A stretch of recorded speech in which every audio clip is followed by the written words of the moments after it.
नमस्कार दोस्तों, राम राम। ये सेकंड ग्रेड की एग्ज़ाम है, ठीक है। सेकंड ग्रेड का पेपर है और ग्रुप ए का है। एग्ज़ाम डेट है 7/9/25। आंसर की मैं बता देता हूँ। आरपीएससी के माध्यम से एग्ज़ाम ली गई है और इसमें अपन सिर्फ 20 क्वेश्चन देखेंगे। किसके? मनोविज्ञान के, ओनली मनोविज्ञान के, ठीक है, साइकोलॉजी के। तो परीक्षा की तिथि है 7/9/25 और आंसर की मैं बता देता हूँ। आंसर की जारी की गई है 28/10/25। 28/10/25 को आंसर की जारी की गई है। ग्रुप ए का है, ठीक है। तो चलते हैं, वो जो मनोविज्ञान के जो 20 क्वेश्चन है ना, उन पे ही चलते हैं, ठीक है। दधी माता का मेला, इनको दोबारा देख लेंगे। राजस्थान के निम्न संतों में रामानंद संप्रदाय त्रैवास्य पीठ के संस्थापक कौन थे? राजविलास ग्रंथ के लेखक कौन थे? ठीक है। ये ओल्ड क्वेश्चन पेपरों को, चाहे वो किसी भी भर्ती, किसी प्रकार के एग्जाम के पेपर हो, हल्के में लेने की भूल कतई न करें। तो चलिए, उन्हीं जो 20 क्वेश्चन उन पे ही चलते हैं। यहाँ से है, ठीक है, यहाँ से है। आराम से हर एक फैक्ट को, तथ्य को, हर एक क्वेश्चन को समझते हुए याद करने की कोशिश करें, क्योंकि ओल्ड क्वेश्चन पेपर काफ़ी इंपॉर्टेंट होते हैं, ठीक है। और ये पूर्व धारणा ने बनाया कि ये सेकंड ग्रेड का है, फर्स्ट ग्रेड का है या फिर फोर्थ ग्रेड का है। आजकल फोर्थ ग्रेड हो या फिर फर्स्ट ग्रेड हो, सब समान है, ठीक है। मेहनत उतनी ही लगती है, चाहे किसी की भी पोस्ट का हो, किसी में भी पेपर या क्वेश्चन आ सकता है। चलिए शुरू करते हैं। निम्नलिखित में किस क्षेत्र में शिक्षा मनोविज्ञान का महत्व स्पष्ट रूप से दिखाई देता है? बताइए क्या करें इसमें, दीजिए आंसर। खुद से करने की कोशिश करेंगे, चाहे सही जाए या गलत जाए, उससे कोई मतलब नहीं है।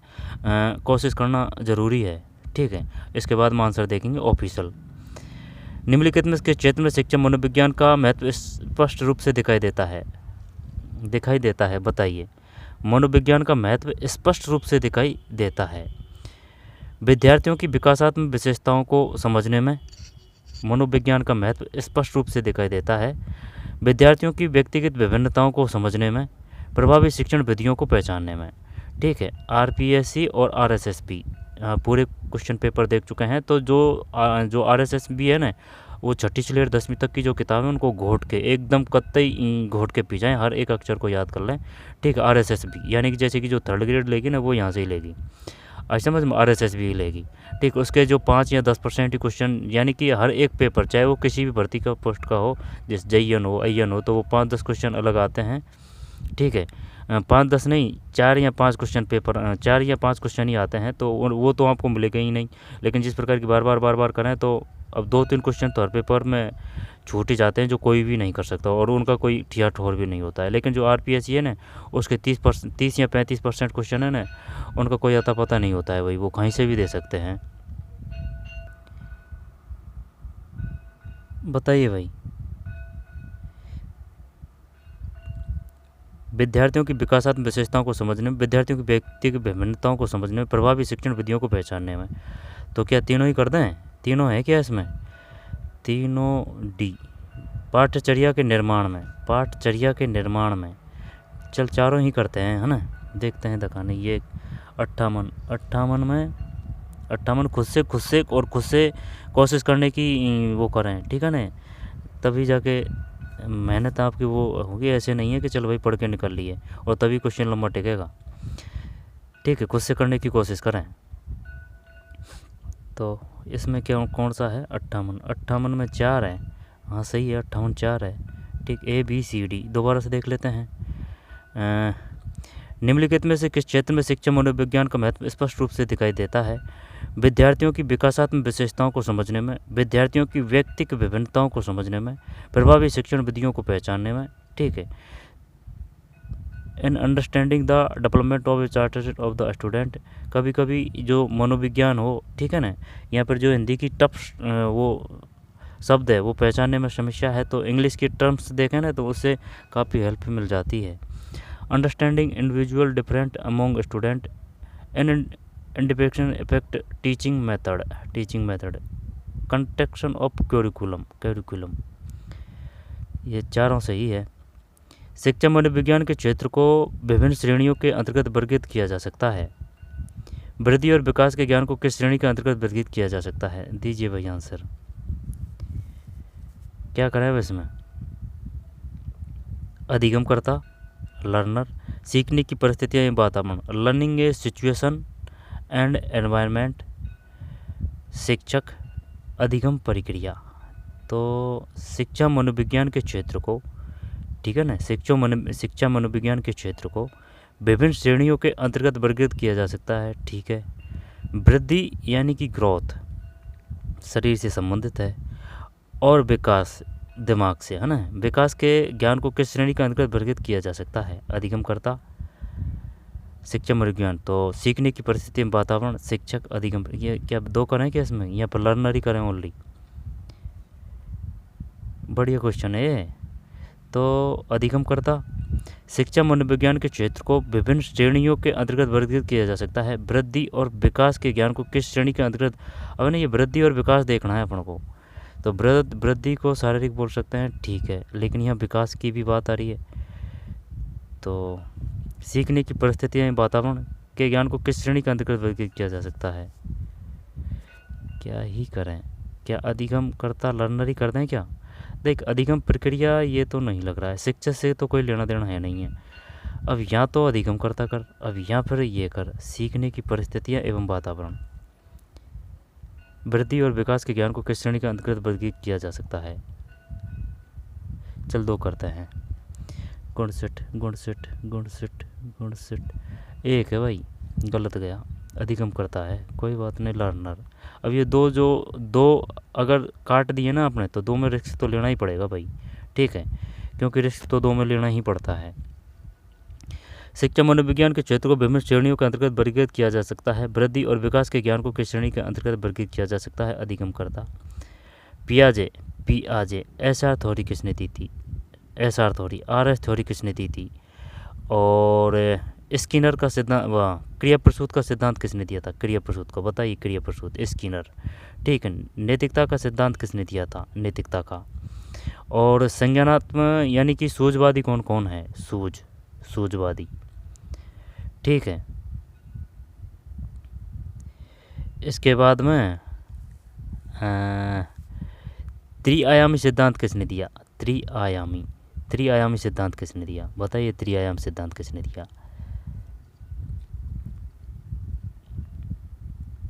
पियाजे के अनुसार संज्ञानात्मक विकास की किस अवस्था में बालकों में भाषा का विकास ठीक प्रकार से प्रारंभ हो जाता है तथा भाषा अभिव्यक्ति का माध्यम बनने लग जाती है?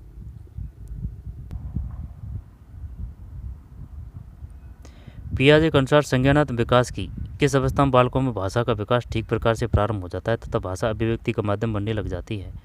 बताइए भाई, क्या करें इसमें? अधिगमकर्ता हो गया इसमें, और अधिगमकर्ता हो गया। अब ये है सेट पियाजे।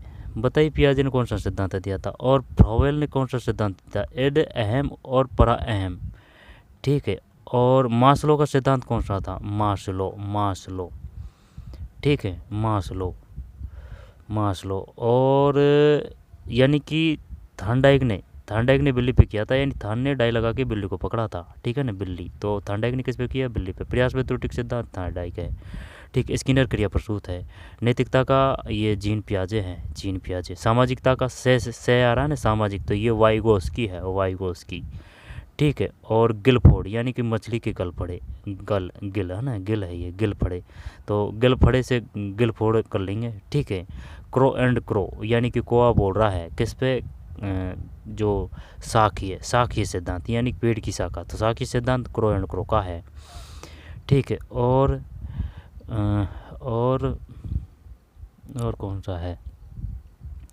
गार्डनर, यानी जैसे रेल की पटरी है, तो बहुबुद्धि सिद्धांत किसका है? गार्डनर का है, ठीक है। तो सेट में 3 है, पियाजे के अनुसार संज्ञानात्मक विकास की किस अवस्था में बालकों में भाषा का विकास ठीक प्रकार से प्रारंभ हो जाता है तथा शेष अवस्था किसने 0 से 2 को किसने कहा है? पूर्व शेष अवस्था किस अवस्था को कहा गया, यानी एज क्या है, ठीक है। किशोर अवस्था को किसने कौन सा माना है? वो किसी प्रकार से पूछ सकता है, ठीक है। और जो गॉड गिफ्टेड है उनका IQ लेवल कब से क्या माना है? 140। औसत वाले किस में आएंगे? 90 से 110, सही है क्या? 90 से 110, हाँ, 90 से 110 सही है। मूड किस में आएंगे? जड़ किस में आएंगे? ये सब चीज़ें पता होना चाहिए, एकदम क्लियर कट। पियाजे के अनुसार संज्ञानात्मक विकास की किस अवस्था में बालकों में भाषा का विकास ठीक प्रकार से प्रारंभ हो जाता है तथा भाषा अभिव्यक्ति का माध्यम बनने लग जाती है? सेट में 3 है भाई इसमें। पूर्व संक्रियात्मक अवस्था, संक्रिया मतलब ऑपरेशन, ठीक है। तो पूर्व संक्रियात्मक अवस्था, पियाजे के अनुसार संज्ञानात्मक विकास की किस अवस्था में बालकों में भाषा का विकास ठीक प्रकार से प्रारंभ हो जाता है तथा भाषा अभिव्यक्ति माध्यम पूर्व संक्रियात्मक अवस्था। कोहलबर्ग, नैतिकता का सिद्धांत किसने दिया? कोहलबर्ग। नैतिकता का सिद्धांत किसने दिया? कोहलबर्ग, कोहेलबर्ग। और वो जो है ना चिंपांजी, सूझवादी कौन थे? ब्रदाइमर, कोहलर, कोप्पा, ठीक है ना। सूझवादी कौन थे? ब्रदाइमर, कोहलर, कोप्पा। कोहलबर्ग के नैतिकता के क्वेश्चन ये भी आ सकता है, बताइए नैतिकता का सिद्धांत किसने दी? कोहलबर्ग के अनुसार आत्म परिपूरक पारस्परिकता नैतिक विकास के किस चरण की विशेषता है? पता नहीं है भाई। आत्म परिपूरक पारस्परिकता, सामाजिक अनुबंध, उन्मुखता, आत्म परिपूरक पारस्परिकता, तो उन्मुखता तो नहीं आएगा, आत्म का आ रहा है ना। साधनात्मक सापेक्षवादी उन्मुखता, दंड एवं आज्ञाकारी उन्मुखता, सामाजिक व्यवस्था संरक्षण उन्मुखता। आत्म की बात आ रही है तो यही होना चाहिए, है ना। देखते हैं 61 में, गलत है, 2 है। साधनात्मक सापेक्षवादी उन्मुखता है भाई इसमें। कोहलबर्ग के नैतिक विकास सिद्धांत के अनुसार आत्म परिपूरक पारस्परिकता नैतिक विकास के किस चरण की विशेषता है? ठीक है, तो 61 में 2, साधनात्मक सापेक्षवादी उन्मुखता। 61 में 2 है, साधनात्मक सापेक्षवादी उन्मुखता। साधनात्मक, समझ में नहीं है ये बात। कोहलबर्ग के नैतिक विकास सिद्धांत के अनुसार आत्म परिपूरक पारस्परिकता नैतिक विकास के किस चरण की विशेषता है? साधनात्मक सापेक्षवादी उन्मुखता। मूर्त संक्रियात्मक अवस्था, मूर्त मतलब जैसे कि ये कुछ हो रहा है ना, ये हो रहा है, ये मूर्त है, ठीक है, ये मूर्त है। और जैसे कि अब मैं बोल रहा हूँ, ठीक है ना, और जो विचार चल रहे हैं वो किस में आएंगे? अमूर्त है। अभिसारी किसको बोलते हैं? अभिसारी मतलब भीतर की ओर, ठीक है, वो भीतर की ओर अभिसारी। अभिसारी, सारी यानी ये सारी यानी स यानी कि बाहर की ओर, अभिसारी है ना, वो बाहर की ओर। भी से भीतर याद कर सकते हैं, अभी यानी भीतर। मूर्त संक्रियात्मक अवस्था में मूर्त तर्क तब संभव होता है जब बालक संक्रिया का बोध करते हैं। संक्रिया भी शक्तिशाली नियमों का समुच्चय है जो सूचनाओं को एक विचार से दूसरे विचार में स्थानांतरित करती है। दोबारा से देखते हैं। मूर्त संक्रियात्मक अवस्था में मूर्त तर्क तब संभव होता है जब बालक संक्रिया का बोध करते हैं। संक्रिया भी शक्तिशाली नियमों का समुच्चय है जो सूचनाओं को एक विचार से दूसरे विचार में स्थानांतरित करती है। बात तो सही, दोनों ही सही लग रही है, हैं? दोनों को ही सही कर दें क्या? यह व्याख्या की बात कर रहा है भाई, ये इसकी कर रहा है कि व्याख्या। मूर्त संक्रियात्मक अवस्था मूर्त तर्क तब संभव होता है जब बालक संक्रिया का बोध करते हैं। संक्रिया मतलब ऑपरेशन। संक्रिया भी शक्तिशाली नियमों का समुच्चय है जो सूचनाओं को एक विचार से दूसरे विचार में स्थानांतरित करती है। अब ये 3 और 4 को तो भूल जा। अब यहाँ तो 1 है, यहाँ 2 है। ए आर दोनों सही है, चल ए ही करते हैं। 62 में हाँ सही है भाई, ये तो सही गया है ना। ए आर दोनों सही, आर ए की सही व्याख्या करता है। मूर्त संक्रियात्मक अवस्था में मूर्त तर्क तब संभव होता है जब बालक संक्रिया का बोध करते हैं। संक्रिया वे शक्तिशाली नियमों का समुच्चय है। संक्रिया मतलब ऑपरेशन जो सुविधाओं को एक विचार से दूसरे विचार में स्थानांतरित करती है। शायद सोचने को ही बोलते हैं या संक्रिया, क्या पता भैया ना। निम्नलिखित में से कौन सा कथन अधिगम? अधिगम मतलब लर्निंग। अधिगम एक उत्पाद है ना कि प्रक्रिया। अधिगम से तात्पर्य उन परिवर्तनों से है जो अभ्यास एवं अनुभवों के फलस्वरूप होते हैं। परिपक्वता द्वारा व्यवहार परिवर्तन भी अधिगम कहलाता है। अधिगम व्यवहार में अपेक्षाकृत अस्थायी परिवर्तन होता है। दोबारा से देखते हैं। निम्नलिखित में से कौन सा कथन अधिगम के बारे में सही है? खुद से करने की कोशिश करें। आई बात समझ में? खुद से, तभी जाके आपको अच्छी तरीके से याद होगा, तभी जाके लंबा टिकेगा क्वेश्चन। अधिगम एक उत्पाद है ना कि प्रक्रिया। अधिगम एक उत्पाद है ना कि प्रक्रिया। अधिगम से तात्पर्य उन परिवर्तनों से है जो अभ्यास एवं अनुभवों के फलस्वरूप होते हैं। परिपक्वता द्वारा व्यवहार परिवर्तन भी अधिगम कहलाता है। अधिगम व्यवहार में अपेक्षाकृत अस्थायी परिवर्तन होता है। कौन सा कथन सही है?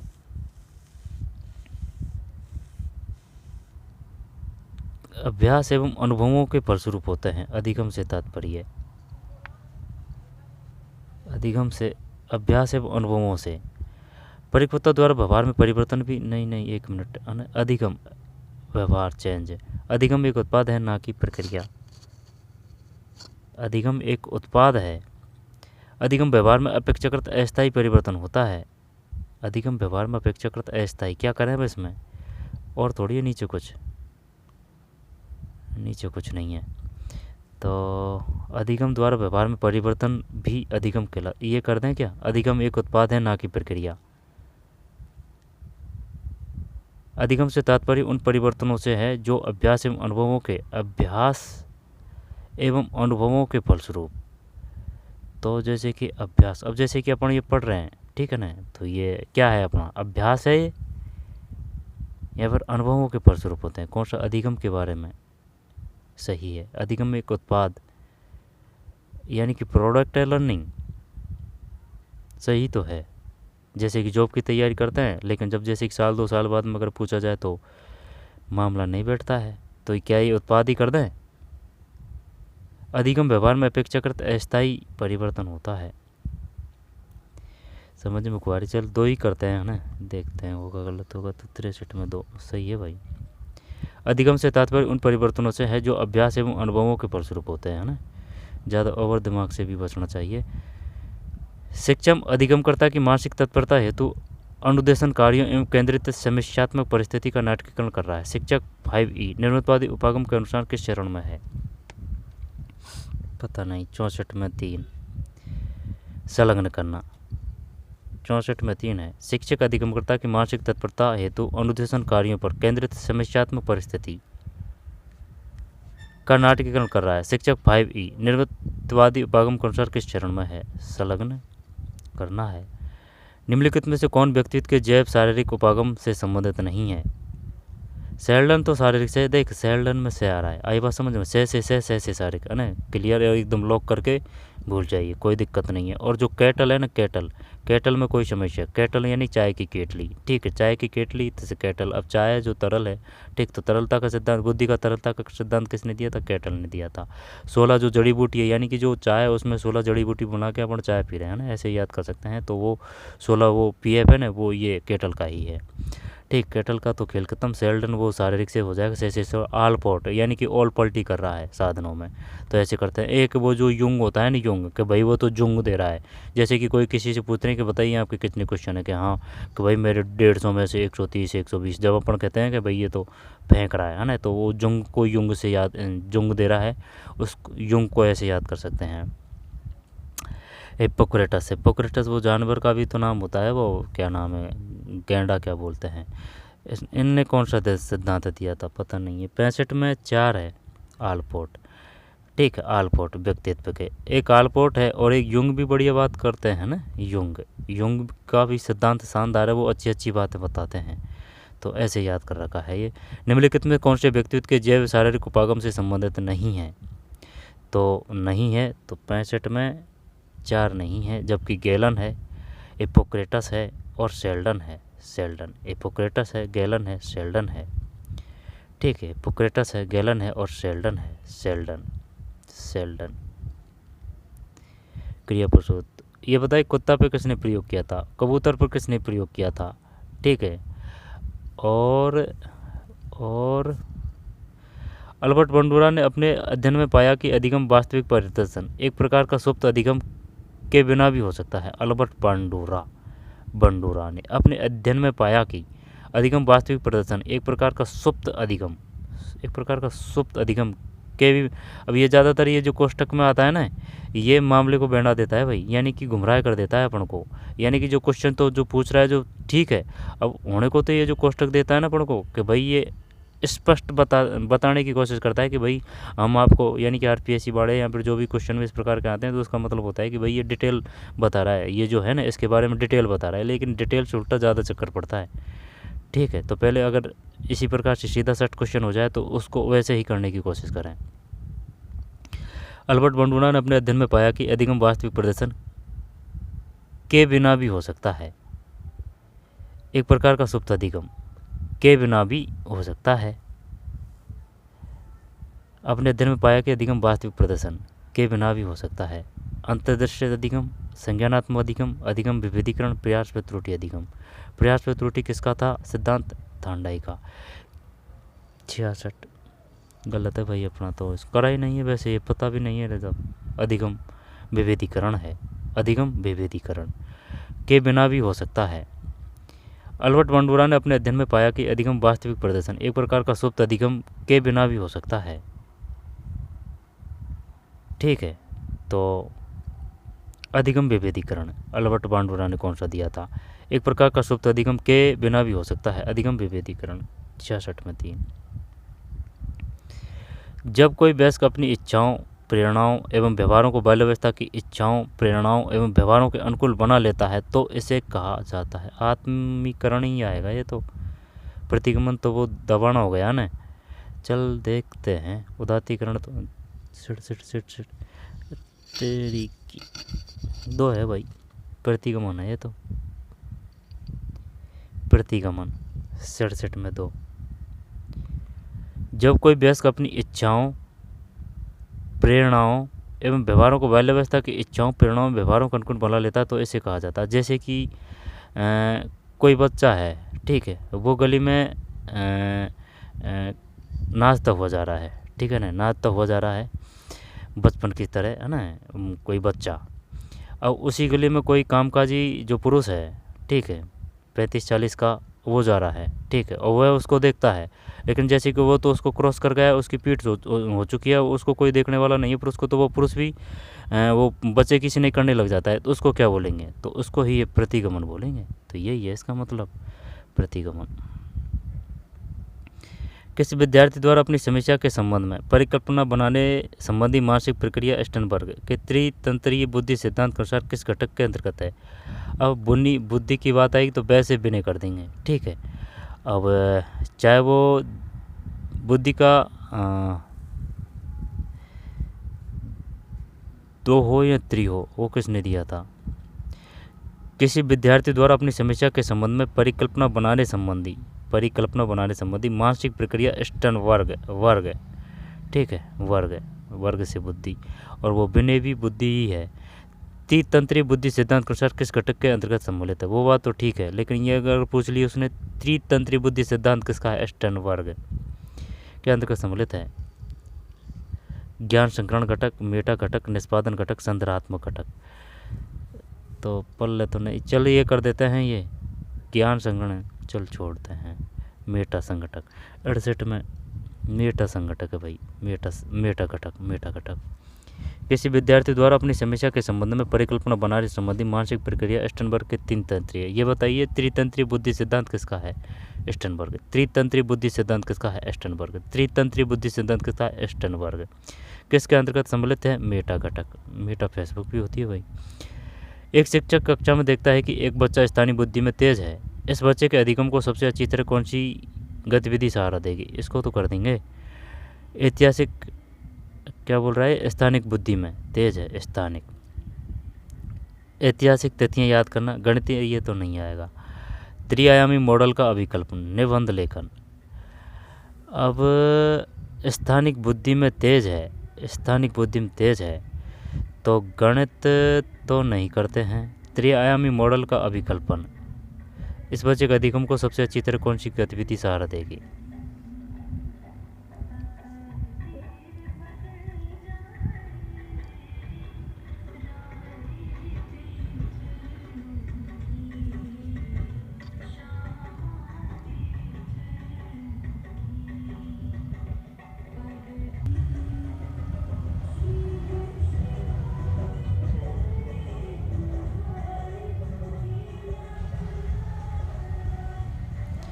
ऐतिहासिक तथ्य याद करना, तो ये हटा दिया ना पढ़ने। त्रिआयामी मॉडल का अभिकल्पन, त्रिआयामी स्थानिक बुद्धि की बात है, तो निबंध लेखन करते हैं। यहाँ पर ऐतिहासिक तथ्य याद करना, स्थानीय गुणोत्तर 3 है भाई। त्रिआयामी मॉडल का विकल्पन, ठीक है, त्रिआयामी मॉडल का विकल्पन। 16 ये पीएफ वही आ गया कैटल का। 16 व्यक्ति कारक प्रश्नावली के संदर्भ में निम्न में कौन सा कथन सही नहीं है? यह प्रकार का उपागम पर आधारित है। इसमें 16 द्विध्रुवीय कारक सम्मिलित है। यह शीलगुण उपागम पर आधारित है। यह एक प्रक्षेपी परीक्षण नहीं है, प्रक्षेपी परीक्षण है।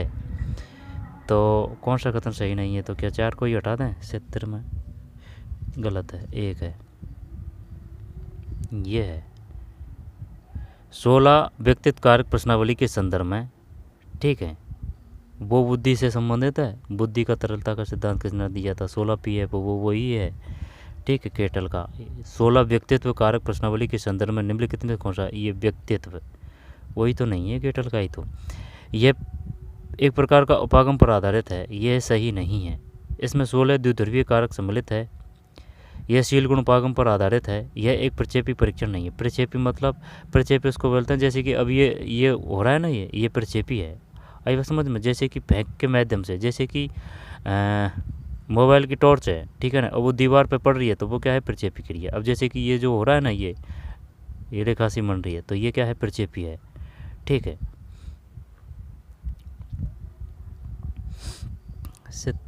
क्षेत्र में एक है। यह प्रकार का उपागम पर आधारित है। 16 व्यक्तित्व कारक प्रश्नावली के संदर्भ में कौन सा कथन सही नहीं? इसको भूल जाते हैं। इसमें 16 द्विध्रुवीय कारक सम्मिलित है। यह शील गुण उपागम पर आधारित है। यह एक प्रक्षेपी परीक्षण नहीं है। यह एक प्रक्षेपी परीक्षण नहीं, प्रक्षेपी तो इसका मतलब अप्रक्षेपी में आ जाएगा वो, है ना। तो प्रक्षेपी और अप्रक्षेपी, यह एक प्रक्षेपी परीक्षण नहीं है, ठीक है। यह शील गुण उपागम पर आधारित है। इसमें 16 द्विध्रुवीय कारक सम्मिलित है। 71 कीर्ति हमेशा बैडमिंटन खेलने में उत्साह महसूस करती है और चुनौतियों का सामना करती है। वह एक टूर्नामेंट में भाग ले रही थी, किंतु जैसे ही उसने खेलना शुरू किया उसके बाएं पैर में ऐंठन होने लगी, लेकिन दर्द और परेशानी के बावजूद वह खेल खत्म करने में कामयाब रही, जीत गई। उसके पास किस प्रकार की? ये तो आंतरिक आ जाएगी। वाह से नहीं होगा भाई कुछ, अर्जित से भी नहीं होगा कुछ। चल आंतरिक करते हैं। 71 आंतरिक सही है, ठीक, आंतरिक। एक अर्जित अभिप्रेरणा जिसमें प्रेरित होकर बालक अपने कार्य को इस ढंग से करता है कि उसे अधिक से अधिक सफलता मिल सके, कहलाती है। तो कुछ इंग्लिश देखें क्या इसकी? Application achievement. एक अर्जित अभिप्रेरणा जिससे प्रेरित होकर, अचीवमेंट, अप्रूवल, पावर। एक अर्जित अभिप्रेरणा जिससे प्रेरित होकर बालक अपने कार्य को इस ढंग से करता है कि उसे अधिक से अधिक सफलता मिल सके, कहलाती है अर्जित अभिप्रेरणा। अभिप्रेरणा तो अभिप्रेरणा ही होती है, अचीवमेंट ही करें क्या इसमें? 72 गलत है भाई। सत्ता अभिप्रेरणा, अच्छा 72 में नहीं, सुन नहीं अपन गलत है। 72 में दो है ना, 72 में 2 है, सही है अपना, सही है ना। वो क्या है कि वो गलत देख लिया आंसर की में क्या है कि आंसर की ऐसे है, ठीक है। इसका ये वो होती है ना, तो वो उनमें इस प्रकार से तो बाउंड्री नहीं होती है, वो ऐसे ही होता है। नहीं कोई बात नहीं, वो दूसरा क्वेश्चन का देख लिया ऊपर नीचे। 72 में 2 उपलब्धि अभिप्रेरणा, ठीक है, अचीवमेंट। निम्नलिखित में शिक्षक के द्वारा किया गया कौन सा कार्य व्यक्ति विभिन्नता के महत्व को इंगित नहीं करता? बताइए भाई। निम्नलिखित में से शिक्षक के द्वारा किया गया कौन सा कार्य व्यक्ति की भिन्नता के महत्व को इंगित नहीं करता? निम्नलिखित में शिक्षक के द्वारा किया गया कौन सा कार्य व्यक्ति भिन्नता के महत्व को इंगित नहीं करता? रुचिपूर्ण गृह कार्य देना, ये तो सही बात है। व्यावसायिक निर्देशन देना, ये भी ठीक ठाक हो सकता है। सभी के लिए समान निष्पादन, नहीं ये ऐसे नहीं है, क्योंकि सभी एक तरह के बच्चे थोड़ी होते हैं। अध्यापन विधियों में भिन्नता रखना, ये तो ठीक है, लेकिन ये नहीं होना चाहिए। 73 हाँ ये सही है, जीत गए जंग भाई।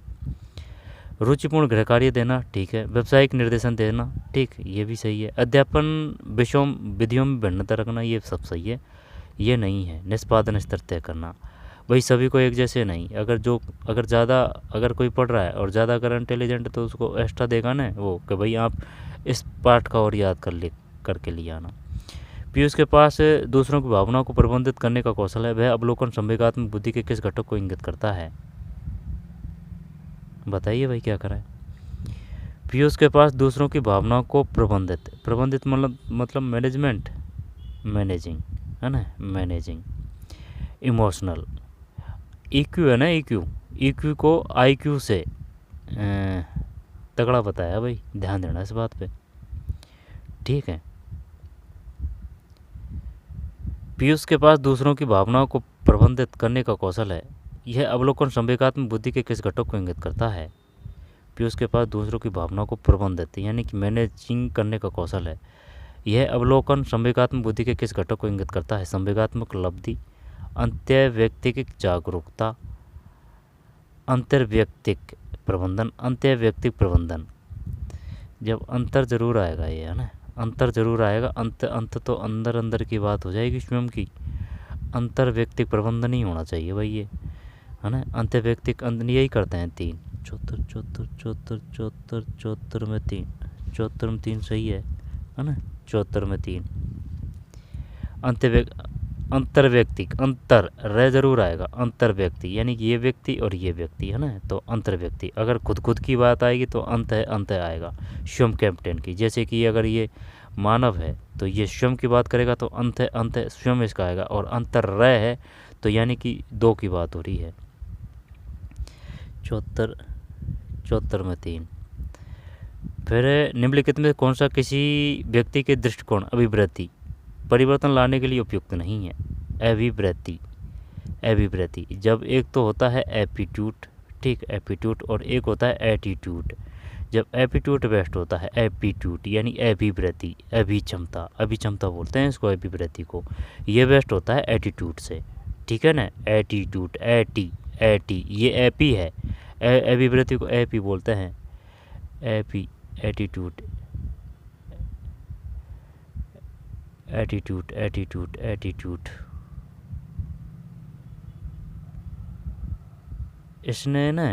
इसमें कोष्टक है, ठीक है, इसमें कोष्टक नहीं दे रखा है इसने, है ना। इसको वही बोलते हैं एपी।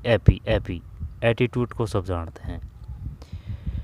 बताइए भाई क्या करें? निम्नलिखित में कौन सा किसी व्यक्ति के दृष्टिकोण परिवर्तन लाने के लिए उपयुक्त नहीं है? जब आकर्षक प्रभावशाली जानकारी व्यक्ति को दी जाती है, ठीक, काम करता है। समूह चर्चा द्वारा दृष्टिकोण परिवर्तन की वकालत करना, समूह चर्चा द्वारा दृष्टिकोण परिवर्तन की, उसकी अभिवृत्ति व विश्वासों से संबंधित जन प्रतिबद्धता अतिरिक्त सूचनाओं द्वारा उसकी अभिवृत्ति में अधिक परिवर्तन लाती है। जब व्यक्ति सक्रिय भागीदारी के माध्यम से जानकारी प्राप्त करता है तो दृष्टिकोण परिवर्तन अधिक होता है। उपयुक्त नहीं है। जब इनमें एक गलत है, ये तो सही है, ठीक है ना। सक्रिय भागीदारी के माध्यम से जानकारी प्राप्त करता है। जब आकर्षक प्रभावशाली जानकारी व्यक्ति को दी जाती है, ये भी सही है। अब यहाँ तो 2 कर और यहाँ पर 3 कर। समूह चर्चा द्वारा दृष्टिकोण परिवर्तन की वकालत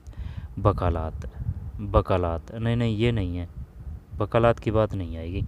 उसकी अभिवृत्ति व विश्वासों से संबंधित जन प्रतिबद्धता अतिरिक्त सूचनाओं द्वारा उसकी अभिवृत्ति में अधिक परिवर्तन। चल यही करते हैं तो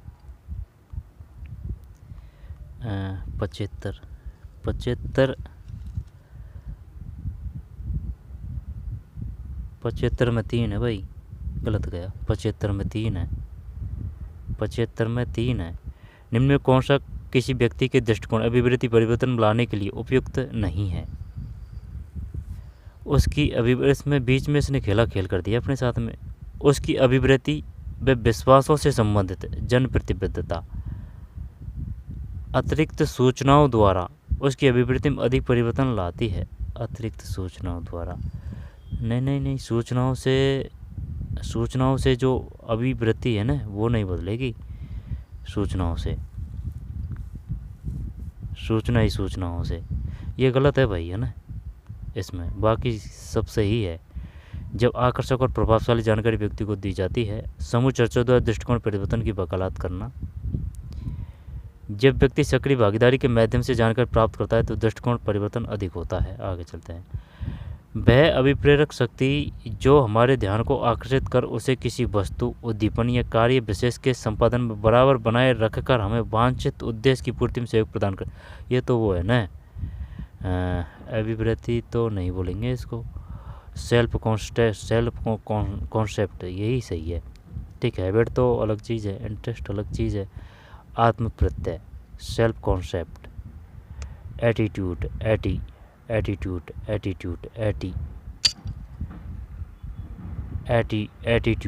अभिवृत्ति। तो अगर एटीट्यूड को अभिवृत्ति बोलते हैं तो एप्टीट्यूड को क्या बोलते हैं? एप्टीट्यूड को क्या बोलते हैं? एटीट्यूड को एटीट्यूड अभिवृत्ति। एप्टीट्यूड आ जाएगा कहीं न कहीं, देख लेंगे, है ना। अभिवृत्ति का तो ये क्लियर कर लीजिए भाई, अभिवृत्ति को तो बोलते हैं एटीट्यूड, है ना, वो एटीट्यूड वाला, ठीक है, अभिवृत्ति। लेकिन जो वो दूसरा है ना एटीट्यूड, एपीट्यूड, एपीट्यूड को जिस प्रकार अभिवृत्ति से बोलते हैं उसको क्या बोलते हैं, वो बड़ी बात है। एपी क्या है इसमें, क्षेत्र में, ये तो 4 ही है, क्षेत्र में। अरे भैया ये तो रुचि है यार, गलत गया क्वेश्चन। आत्म प्रत्यय, ये आत्म प्रत्यय इसने जानबूझ के दिमाग खराब करने के लिए दिया है। रुचि, रुचि, रुचि। वह अभिप्रेरक शक्ति जो हमारे ध्यान को आकर्षित कर उसे किसी वस्तु, उद्दीपन व कार्य विषय। तो पढ़ते हुए तो काफ़ी जोर आता है भाई, सबको ही आता है जोर, ठीक है ना। तो फिर पढ़ते हैं तो वो रुचि किस प्रकार से रही भाई, पढ़ते तो है ना। अब जैसे कि कक्षा 10 में पढ़ने वाला स्टूडेंट है, अब उसको पास होना है, ठीक, उसकी रुचि नहीं है पढ़ने में, लेकिन उसको पढ़ना तो पड़ेगा ना। तो क्या वो इसकी वजह से रखता है, रुचि की वजह से? नहीं नहीं, ये तो कुछ पल्ले नहीं पड़ी बात है, कोई बात नहीं। क्षेत्र में 1 है ना, रुचि है इसमें। वह अभिप्रेरक शक्ति जो हमारे ध्यान को आकर्षित कर उसे किसी वस्तु, उद्दीपन या कार्य विशेष के संपादन बराबर बनाए रखकर हमें वांछित उद्देश्य की पूर्ति में सहयोग प्रदान करती है। बराबर बनाए रखकर हमें वांछित उद्देश्य, तो ये भी बदलती रहती है, ठीक है ना। रुचि, आत्म प्रत्यय, मोटिवेशन, रुचि है इसमें, क्षेत्र में 1। आगे चलते हैं, अपन को ज्ञानी नहीं बन रहा है, जो है ऑफिशियल आंसर की में वो उसके हिसाब से चलना है। निम्नलिखित में कौन सा प्रावधान प्रतिभाशाली बच्चों की शिक्षा के लिए उपयोगी है? प्रतिभाशाली बच्चों की शिक्षा के, तो संवर्धन, नहीं नहीं ये तो नहीं आएगा ना। पुल आउट दृष्टिकोण, उपचारात्मक अनुदेशन, उपचारात्मक, संज्ञानात्मक का क्या बोलेंगे भाई, संज्ञानात्मक डायग्नोस्टिक, है ना, डायग्नोस्टिक। तो संज्ञानात्मक, संज्ञानात्मक डायग्नोस्टिक, उपचारात्मक, उपचारात्मक तो वो कमज़ोरों के लिए किया जाता है ना। तो पुल आउट, पुल आउट को क्या बोलते हैं भाई, पुल आउट अप्रोच। तो ऐसे करते हैं, उपचारात्मक अनुदेशन को तो मिटा ही दे, है ना, प्रतिभाशालियों की बात आ रही है ना भाई। संवर्धन, संवर्धन, एंचमेंट, संवर्धन, ये तो है, ये तो है। त्वरण का मतलब क्या है, त्वरण, एक्सीलरेशन, तो ये है ना। और उपचारात्मक ये तो नहीं है, प्रतिभाशाली की बात बतानी। जब संवर्धन ले लिया, पुल आउट तो पल्ले नहीं पड़ रही है, तो ये बी, ए और बी है क्या इसमें, ए और बी, ए और बी, ए और बी, ए और बी, ए और बी दोनों में है, तीनों में है यार, ए भी पता नहीं भाई, 3 है, 3 का मतलब ए बी सी है। ये पुल आउट भी है भाई, ये पुल आउट समझ में नहीं आ रही थी बात।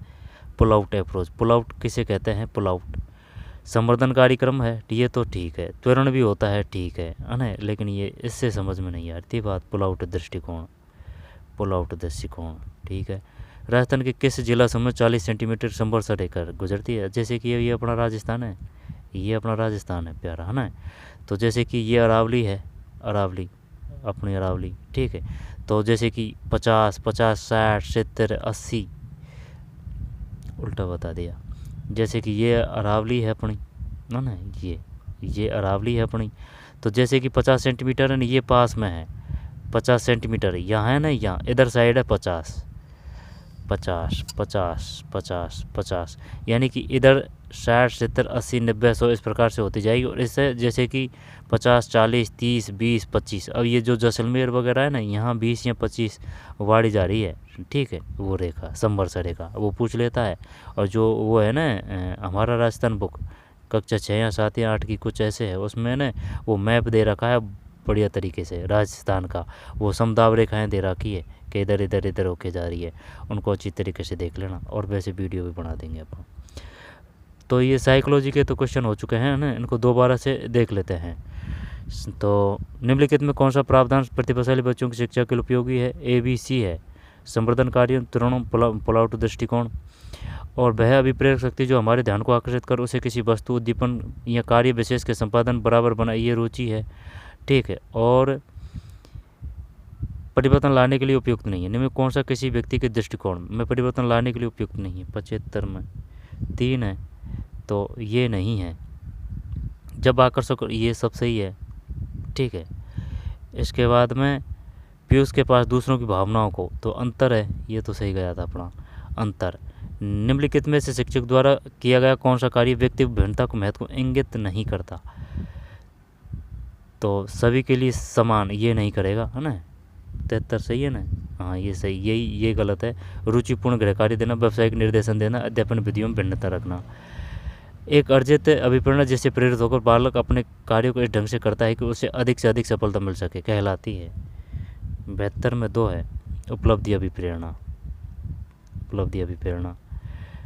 और 71 में 4 है, आंतरिक, आंतरिक।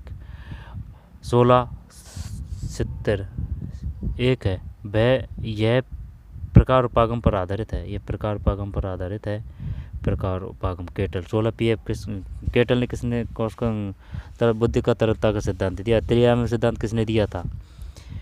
धीरे धीरे धीरे करेंगे, सब चीज़ हो जाएगी, कोई दिक्कत नहीं है। एक शिक्षक कक्षा में देखता है कि एक बच्चा स्थानीय बुद्धि में तेज है, एक बच्चे के अधिगम को सबसे अच्छी तरह कौन सी गतिविधि सहारा देगी? 69 में 3 है, त्रिआयाम मॉडल का विकल्पन, त्रिआयाम मॉडल का विकल्पन। 69 में 3 त्रिआयाम मॉडल का विकल्पन सहारा देगी। किसी विद्यार्थी द्वारा अपनी समस्या के संबंध में परिकल्पना बनाने संबंधी मानसिक प्रक्रिया स्टेनबर्ग के त्रितंत्रीय बुद्धि सिद्धांत, त्रितंत्रीय बुद्धि सिद्धांत। बै आ रहा है ना, और इधर भी बुद्धि आ रही है। 68 में 2 मेटा घटक, फेसबुक से याद कर सकते हैं, उसका नाम मेटा है। जब कोई वयस्क अपनी इच्छाओं, प्रेरणाओं एवं व्यवहारों को बाल अवस्था की इच्छाओं, परिणाम, तो ये तो गलत गया था ना, अपना प्रतिगमन है ये। 67 में 2। अल्बर्ट बंडुरा ने अपने अध्ययन में पाया कि जब 66 में 3 है, अधिगम विभेदीकरण। अल्बर्ट बंडुरा ने अपने अध्ययन में पाया कि अधिगम वास्तविक प्रदर्शन एक प्रकार का सुप्त अधिगम के बिना भी हो सकता है, अधिगम विभेदीकरण। 66 में 3। 65 में 4 ऑल पॉट, यानी ऑल पॉल्टी कर रहा है भाई, ठीक है, चाहे गाड़ी हो, ऐसे याद कर सकते हैं। जैव शारीरिक उपागम से संबंधित नहीं है, ऑल पॉट नहीं है। जबकि हिप्पोक्रेटस से शेल्डन है, ये तो शारीरिक है, इसमें कोई दिक्कत नहीं है। क्राउडर वो साखी सिद्धांत है। गैलन हिप्पोक्रेटस, गैलन और शेल्डन। शिक्षक अधिगम करता है कि मानसिक। 64 में 3 है, विस्तार करना, ठीक है। किस चरण में है? शिक्षक अधिगम करता है कि मानसिक तत्परता हेतु अनुदेशन कार्यों पर केंद्रित समस्यात्मक परिस्थिति का नाटकीकरण कर रहा है। शिक्षक 5E निर्मितवाद उपागम के अनुसार किस चरण में? विस्तार करना। और 63 2 है, अधिगम से तात्पर्य उन परिस्थितियों से है, अधिगम से तात्पर्य उन परिस्थितियों से है, अधिगम से तात्पर्य उन परिस्थितियों से है जो अभ्यास एवं अनुभवों के फलस्वरूप होते हैं। और ये 62 में 1 है, 1 का मतलब ए और आर दोनों सही है, आर का सही व्याख्या करता है। कोहलबर्ग नैतिकता का। 61 2 साधनात्मक सापेक्षवादी उन्मुखता, आत्म परिपूरक पारस्परिकता नैतिक विकास के किस चरण की विशेषता है? साधनात्मक सापेक्षवादी उन्मुखता, साधनात्मक सापेक्षवादी उन्मुखता, ठीक है। तो यही है। और जैसे कि वो 3rd ग्रेड वाले जो तैयारी कर रहे हैं ना, वो ज़्यादा सबसे पहले, यानी कि सबसे पहले अपनी ऑथेंटिक बुक जैसे छठे सीलर 10वीं तक की किताबें जो अपनी मैथ वगैरह जो भी कुछ है उनको क्लियर करें, अच्छी तरीके से तैयारी करें। इसको करने के बाद में RSSB के पेपर है ना, राजस्थान जीके के जो भी जितने भी ओल्ड क्वेश्चन पेपर है, पहले उनको क्लियर करें, एकदम क्लियर कट। उनको करने के बाद में फिर RPSC के क्वेश्चनों पर जाएँ। तो चलिए मिलते हैं कोई और वीडियो में, धन्यवाद।